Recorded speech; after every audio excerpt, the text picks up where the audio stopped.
नमस्कार साथियों, स्वागत है आपका आपके अपने परिवार बी के क्लासेज में। मैं ज्ञानेंद्र कुमार धारिया आशा करता हूं कि आप सब अच्छे और स्वस्थ होंगे और अपनी स्टडी को अच्छे से एंजॉय कर रहे होंगे। दोस्तों, आज हम चर्चा करने वाले हैं करंट अफेयर्स के कुछ महत्वपूर्ण टॉपिक्स के बारे में। देखिए, जो एग्जाम की दृष्टि से मोस्ट इंपोर्टेंट होने वाले हैं, क्योंकि इन्हीं टॉपिक से ज्यादातर एग्जाम में क्वेश्चन बनने की संभावनाएं होती है।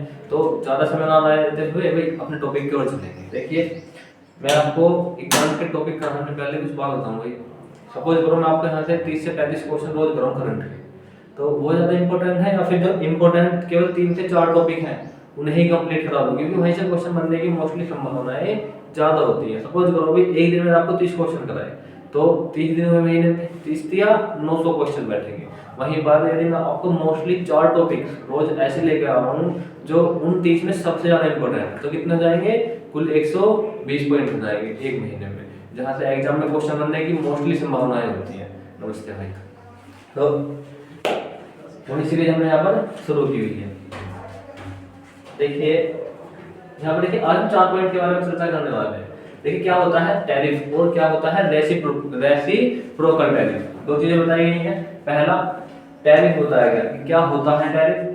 दूसरा, रेसिप्रोकल टैरिफ वर्तमान में क्यों चर्चा में, क्योंकि जो टॉपिक वर्तमान में चर्चा में चल रहा होगा तो मोस्टली क्वेश्चन वहीं से बनेंगे। दूसरा पॉइंट दिया S&P ग्लोबल रिपोर्ट रेटिंग्स और उसका भारत पर प्रभाव। देखिए, S&P ग्लोबल की एक रिपोर्ट आई है जिसमें भारत की जीडीपी दर के बारे में बताया गया, उसके इतनी विकास की दर से भारत की जीडीपी आगे बढ़ेगी। तो कौन सी रिपोर्ट है, कहाँ की कंपनी है और उसका भारत पर क्या प्रभाव पड़ेगा, उन सभी पॉइंट के बारे में हम चर्चा करते हुए चलेंगे। तीसरा, एक योजना चलाई हुई है, क्या है? सौगात ए मोदी योजना। सौगात ए मोदी योजना क्या है? चौथा पॉइंट आ जाएगा, क्या है? एनजैक सरकार। क्या है? एनजैक प्रणाली, जिसे सरकार वर्सेस न्यायपालिका दोनों चर्चा में क्यों है, इस पॉइंट की ओर भी चर्चा करेंगे। तो पॉइंट नंबर 1 क्या भी हमारा, क्या होता है टैरिफ और रेसिप्रोकल टैरिफ। टैरिफ और रेसिप्रोकल टैरिफ, उसके बारे में चर्चा करते हुए चलेंगे। उससे पहले आपको कुछ एक बात बताऊंगा मैं, ये हमारा पॉइंट होने वाला था। सपोज करो, दो शब्दों में इस तरह समझाऊं, मतलब हम अपना सामान बेचने के लिए गए किसी दूसरे देश में। उन्होंने कहा ठीक है, आप अपना सामान हमारे यहाँ पर बेच लो, लेकिन आपका जो सामान यदि 100 रुपए का है तो हम उस पर 10 रुपए क्या लेंगे? टैक्स लेंगे। तो वो तो क्या हुआ? टैरिफ। दो देश हैं जैसे भारत पाकिस्तान।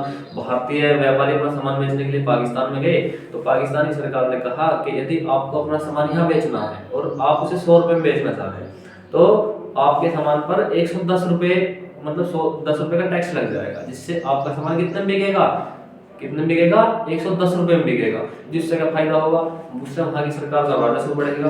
दूसरा रीजन वहां से ये निकल के आएगा कि वहां के जो व्यापारी होंगे उनका सामान ज्यादा बिकेगा यहाँ के मुकाबले। तो एक रीजन तो ये होगा। बात करें रेसिप्रोकल टैरिफ। रेसिप्रोकल टैरिफ ये होगा कि यदि आप हमारे सामान के ऊपर 10% टैक्स लगा रहे हैं, तो हम भी आपके सामान के ऊपर कितना लगाएंगे? 10% ही टैक्स लगाएंगे। वो सब बात मैंने आपको देखिए बताइए। पॉइंट जो है टैरिफ, क्या होगा? टैरिफ क्या है चर्चा में भाई?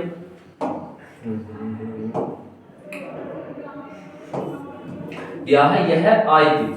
यह आयातित आयात निर्यात बताया था ना, आयात निर्यात जब इकोनॉमिक्स पढ़ी तब बताया था। एक बार और देख लेंगे भाई। सपोज करो जैसे किसान है, किसान अपनी फसल उगाता, फसल उगाने के बाद में उसे बाजार में बेच कर आएगा, तो वो तो क्या हुआ कि किसान का निर्यात। दूसरा मजदूर व्यक्ति है, दुकान से कुछ सामान खरीद के लेकर अपने घर के लिए, उसे क्या बोलेंगे हम? आयात। और जो हम बेच रहे हैं उसे निर्यात। जिसे बेच रहे हैं वो निर्यात, जिसे खरीद रहे हो आयात। तो लिखा हुआ आयातित वस्तुओं पर लगाया जाने वाला एक प्रकार का कर। क्या है? एक प्रकार का कर, यानी टैक्स की बात है। दूसरा, इसका उद्देश्य घरेलू, इसका उद्देश्य है घरेलू उद्योगों को विदेशी उत्पादों से बचाना और सरकार के लिए राजस्व जुटाना। भी एक्सप्लेन करो, मैंने कभी करूंगा भाई। तीसरा पॉइंट, यह विदेशी वस्तुओं की कीमत बढ़ा देता है, जिससे स्थानीय उत्पाद ज्यादा आकर्षक हो जाता है। अच्छी ये बात है, मैंने कहा। एग्जाम्पल देखो इस तरह से भाई, दो देश है ऐसे देखना, दो कंट्री है। एक कंट्री है ये, दूसरी ये वाली। इन्होंने अपना सामान इधर ले गए, क्या बेचते हैं इन्होंने? निर्यात करा। क्या करा इन्होंने, निर्यात। जो इसके लिए निर्यात है वो कंपनी ए के लिए आयात है, और जो ए के लिए निर्यात है वो कंपनी बी के लिए क्या है, आयात है। इस तरह से इन्होंने निर्यात करा। जो कंपनी बी ने ए कहा पहुंचाई वो क्या हुआ, निर्यात बी के लिए। ए के लिए क्या हो जाएगा, वो आयात। जो ए ने बी को सामान बेचा वो ए के लिए निर्यात है, बी के लिए क्या है, वो आयात है। तो इसी पर सपोज करो इसकी कुल कीमत कितनी है, कुल कीमत 100 रुपए। मानो कुल कीमत कितनी थी, हमने 100 रुपए मान ली। कितनी मानी, 100 रुपए। और इस 100 रुपए पर यदि हम टैक्स लगा दें कितना, यहाँ पर आने के बाद कितना टैक्स लग जाएगा, इसमें टैक्स लगा। अब वो 110 रुपए की बिकी। कितने की बिकी, 110 रुपए की बिकी। एक स्थानीय व्यापारी यहीं पर क्या है, स्थानीय व्यापारी।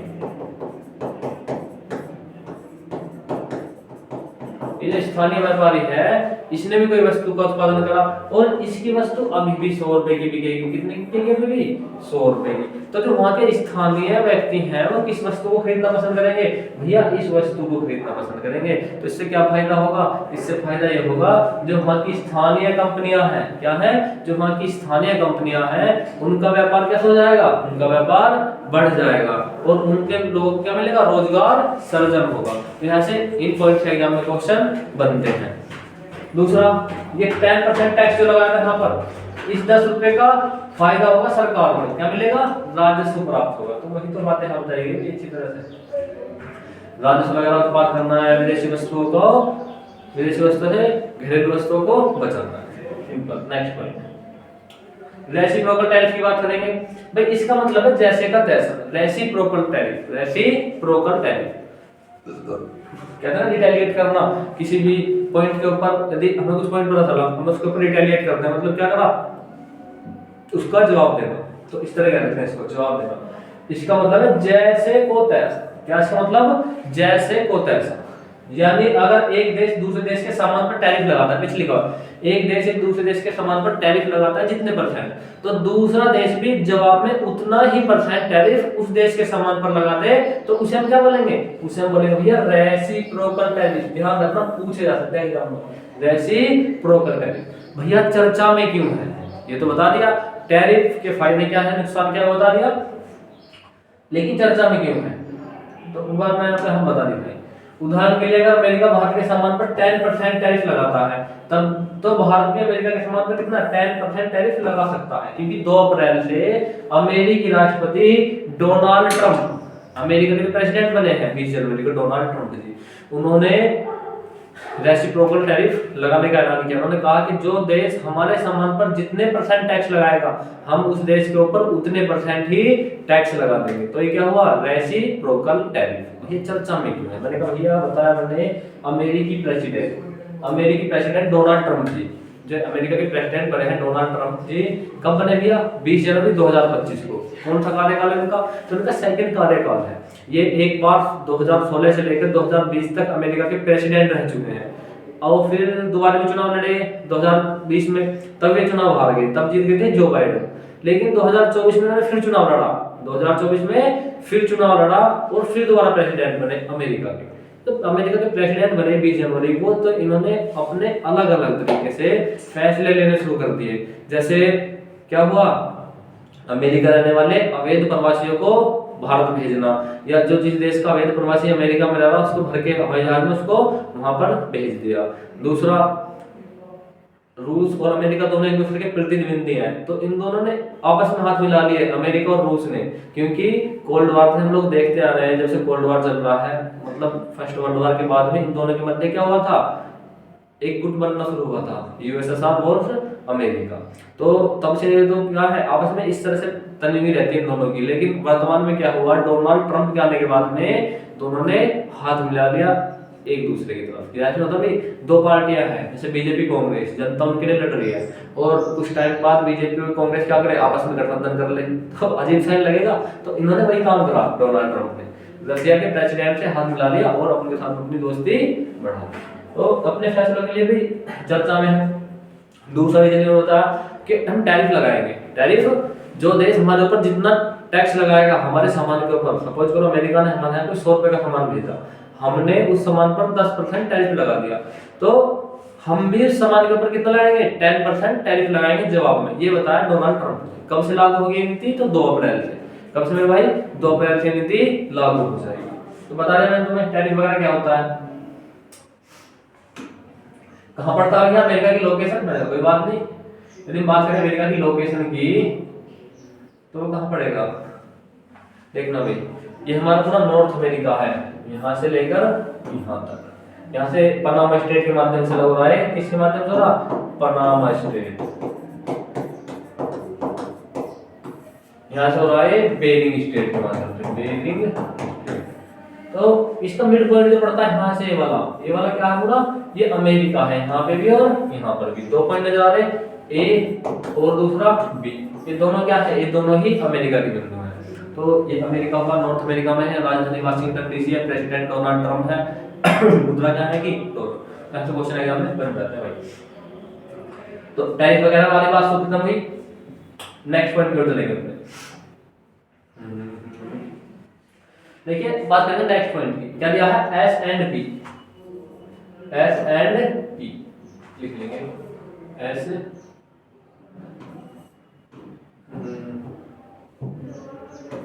And P report global ratings और भारत पर प्रभाव। तो यहाँ से एग्जाम में क्वेश्चन बन सकते हैं, भारत पर क्या प्रभाव पड़ेगा, रिपोर्ट कैसी है। तो मैंने इन सब के बारे में आपको यहाँ पीछे बता दिया।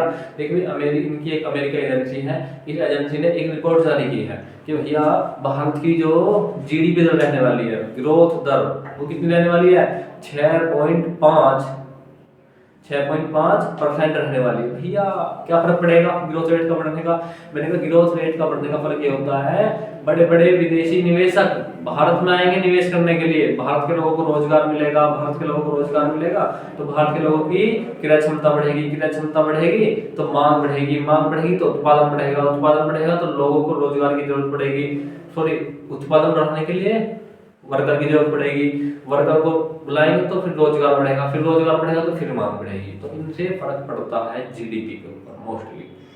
किनका चर्चा करते हैं भैया, सरकार की नीतियों का निर्वहन करती हैं और देखती हैं सरकार की क्या नीतियां वर्तमान में चल रही हैं और अर्थव्यवस्था के ऊपर उसका क्या प्रभाव पड़ने वाला है। मोस्टली चीजें यहाँ से बनती है, क्या बनती है भाई, मोस्टली चीजें यहाँ से बनती हैं।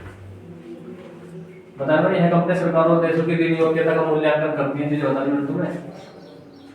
भारत के लिए S&P ग्लोबल रेटिंग भारत की आर्थिक विकास और सॉवरेन क्रेडिट रेटिंग के बारे में पूर्वानुमान जारी करता, क्या करता, पूर्वानुमान जारी करता भारत के बारे में। इन्होंने बताया कि वित्त वर्ष 2025-26 वित्त वर्ष 2025 और 26 में भारत की दर रहने वाली है, कितनी दर रहने वाली है, वो रहने वाली है 6.5%। 24-25 में कितनी रही थी पिछले साल, तो 2024 और 25 में रही थी 6.7%। भैया इसमें तो कुछ अंतर ज्यादा ना, मैंने कहा पॉइंट 2 का तो है, दर पूछ लेगा कॉन्स्टेबल एग्जाम में आएगा, ऐसे क्वेश्चन बनते हैं। वही बता देना तुम्हें कितना परसेंट होता है कितना नहीं।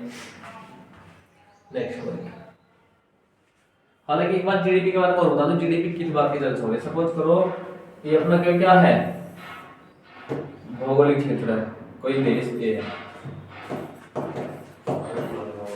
कोई देश है ए, और उस देश की भौगोलिक सीमा के अंदर उत्पादित वस्तुओं का कुल मौद्रिक मूल्य क्या कहलाएगा, जीडीपी कहलाता है। क्या कहलाएगा, मूल्य जीडीपी कहलाता है। भौगोलिक सीमा के अंदर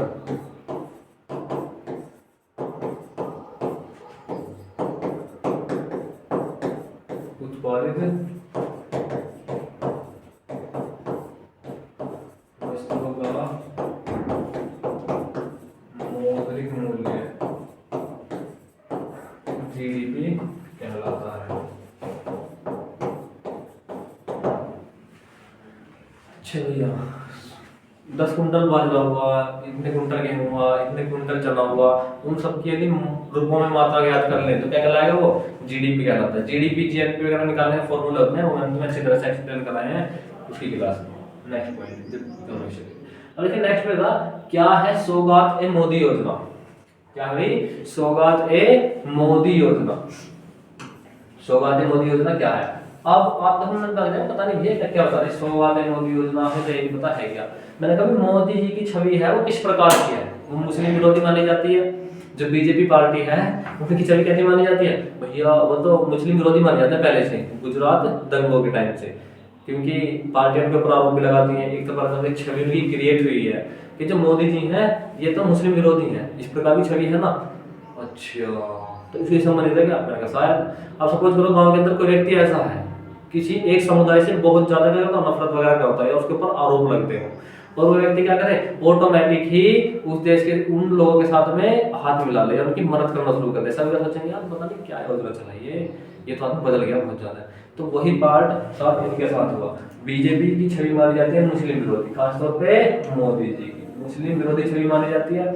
और जब इनकी छवि मुस्लिम विरोधी मानी जाएगी और ये अचानक कुछ काम ऐसा कर दे जिससे मुस्लिमों को मदद मिलना शुरू हो, भैया ऐसा क्या? मैंने कहा अब इन्होंने एक योजना चलाई है कि जो रमजान है, ईद वाले समय, रमजान के टाइम पे मुस्लिमों को खाने पीने के लिए सामान दिया जाएगा। और क्या दिया जाएगा? एक जोड़ी कपड़े मिलेंगे और सूखा मेवा, बहुत सारा सामान मिलेगा एक किट के द्वारा। तो मुस्लिमों व्यक्ति को ईद समारोह के दौरान एक किट बांटी जाएगी। किसने चलाया वो योजना? केंद्र सरकार ने, सौगात-ए-मोदी योजना के नाम से, सौगात-ए-मोदी योजना। अच्छा भैया ये बात है। मैंने कहा भाई ऐसे पूछाएगा जब मैं क्वेश्चन, सौगात-ए-मोदी योजना का संबंध किससे है? तो पूछ लेगा मोदी जी से, मतलब केंद्र सरकार। दूसरा, इसके अंदर है क्या? तो आपको बता देना है कि ये मोदी योजना है, इसमें लाख मुस्लिमों को, ईद पर 32 लाख मुस्लिमों को भाजपा देगी तोहफा। किट में क्या क्या मिलेगा मैंने तो बताया हमें क्या क्या मिलने वाला है। भाई चीजें मैंने तो बता दी क्या क्या सामान मिलेगा उस किट में, आप इसे एक बार पढ़ लेना। मुस्लिमों को ईद, 32 लाख मुस्लिमों को ईद पर एक तोहफा मिलने वाला है, सौगात-ए-मोदी योजना के नाम से। चर्चा में इसलिए है क्योंकि मोदी जी की छवि मानी जाती है मुस्लिम विरोधी। अचानक से क्या हुआ, इनका हृदय परिवर्तन हुआ। कई पार्टियां उनके ऊपर किस तरह का आरोप लगाती हैं कि भी देखिए इनका तो हृदय परिवर्तन हुआ है। तो ऐसी योजनाओं से एग्जाम में क्वेश्चन देखने के लिए मोस्टली मिलते ही है। निजामुद्दीन, अब देखिए निजामुद्दीन से शुरू हुआ कार्यक्रम, जो दिल्ली का शहर है, मतलब क्षेत्र निजामुद्दीन हजरत, भाजपा के राष्ट्रीय अध्यक्ष जेपी नड्डा के मार्गदर्शन में मंगलवार को, कब से भैया? मंगलवार को दिल्ली के निजामुद्दीन से शुरुआत होगी। इस पहल का उद्देश्य यह सुनिश्चित करना है कि हर गरीब मुस्लिम को बिना किसी परेशानी के त्योहार मना सके, हर गरीब मुस्लिम परिवार बिना किसी परेशानी के त्योहार मना सके। अभियान के तहत अल्पसंख्यक मोर्चा 32,000 कार्यकर्ता देश की मस्जिदों के साथ में क्या करेंगे, इन लोगों की मदद करेंगे। तो ये तो चीज बताइए क्या फायदा होगा भैया इससे? इसे सांप्रदायिक सौहार्द बनेगा। क्या बनेगा? सांप्रदायिक सौहार्द बनेगा। मुस्लिमों के प्रति जो मन में भावनाएं भरी हुई हैं, जो मुस्लिमों के प्रति बीजेपी सरकार को लेकर के मन में भावनाएं भरी हुई हैं, वो क्या होंगी? वो दूर हो जाएंगे। वो भावनाएं क्या होंगी? दूर हो जाएंगी। राजकुमार जी भैया बहुत ही चहको महलवार तो बैटर लगा करके जिला स्तर पर क्या होगा? इसका कार्यक्रम का आरंभ किया जाएगा। जिला स्तर पर इस कार्यक्रम का आरंभ किया जाएगा। सौगात-ए-मोदी योजना मुस्लिमों से संबंधित है। 32,32,000 मुस्लिमों को आर्थिक मदद दी जाएगी। अब आता है नेक्स्ट पॉइंट, क्या है? एनजेक सरकार वर्सेस न्यायपालिका चर्चा में क्यों है? हालांकि चलो लगभग टाइम कितना हो गया इसका वीडियो का? 18 ठीक है, तो हो गई। तो दोस्तों आज की क्लास हमारी यहीं पर समाप्त होती है। यदि आपको हमारी वीडियो अच्छी लगी हो तो इसे लाइक और कमेंट करें और शेयर करें। जय हिंद साथियों, मिलते हैं अपनी नेक्स्ट क्लास।